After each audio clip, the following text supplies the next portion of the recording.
Hi, I'm Ashley Tomlinson from Sunny Made, and today we are going to learn how to make a square within a square.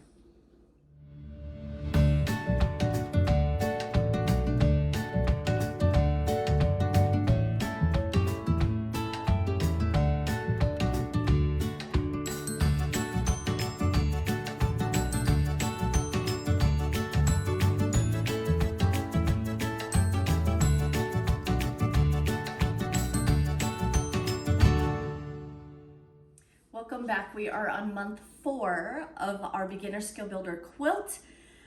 This is our block that we're going to be tackling this month. It's going to be super fun.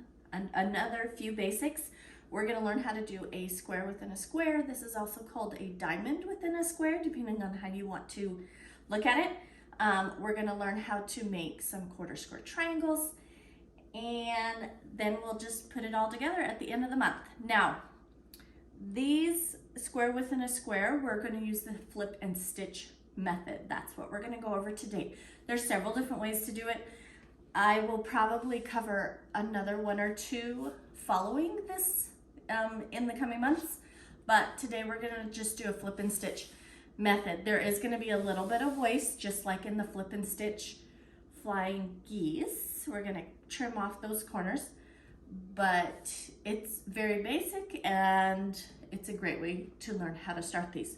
So what you will need, we are going to end up, each of our blocks are going to be 4.5 inch unfinished in our quilt block this month. So we are going to be starting with a 4.5 inch of our middle. The diamond in the middle of our block is going to be 4.5 inch, and then you're going to need 4 2.5 inch background squares. If you want to make yours a different color, that's fine. If you want to use white in the middle with colored fabric on the corners, that would be just fine, but I kind of like this, the way this turned out, so this is how I'm doing mine. You will also need iron. You need some sort of writing utensil. We are going to be writing on our background, so if it's dark, make sure you get something you can see. Pins are always nice. This is one you can either use a rotary cutter or scissors. I think I just use scissors. I'll probably just use scissors in this one. And you'll need some sort of straight edge so you can draw a line on the block. So gather your things and let's get started. All right, we have our 4.5 inch square here and our 2.5 inch background fabric. What we're gonna do is we're gonna start by putting a diagonal line on each of our background fabric.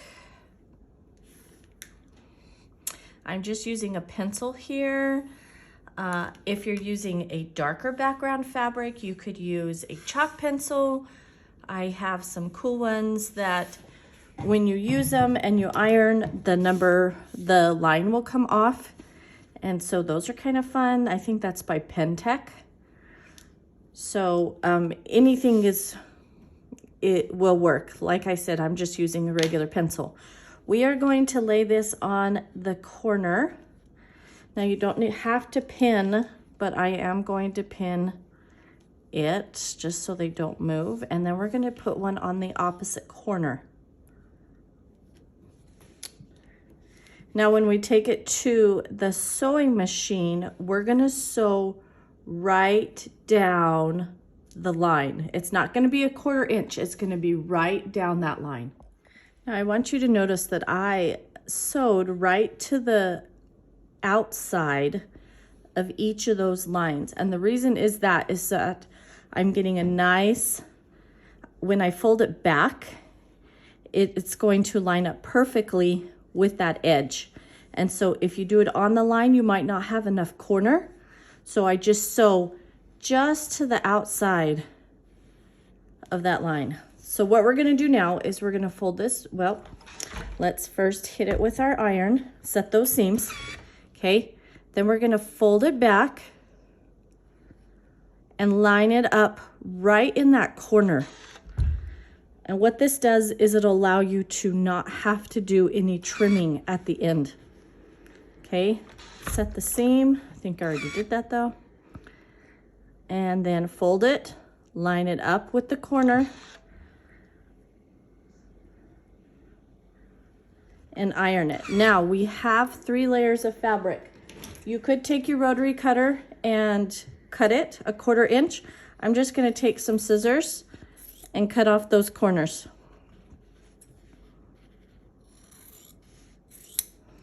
It doesn't have to be perfect because it's gonna be behind. Hit it with my iron again.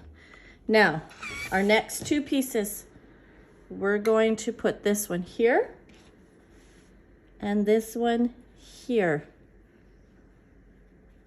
We're going to pin them into place if you would like. I'll go ahead and do that. And once again, we are going to sew right along that line. Okay, we're gonna hit that with our iron. Whoops, got that a little messed up in the middle, didn't I? Okay, fold it back, line it up with the corner.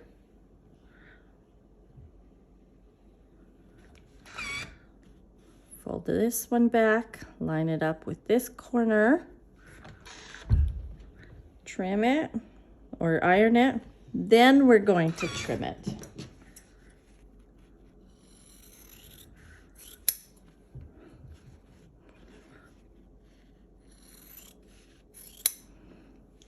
And there you have our finished square within a square. Now that we're done, we have our square within a square, our diamond within a square, and it's all put together. This is the flip and stitch method. If you have any questions, please leave them in the comment section below and I will come back and answer them. If you have any questions about the materials I'm using, I did put links to Amazon in the description box as well. Also the cut list, so you don't have to remember those things. And also don't forget to like and subscribe, and I will see you next week. Have a good one.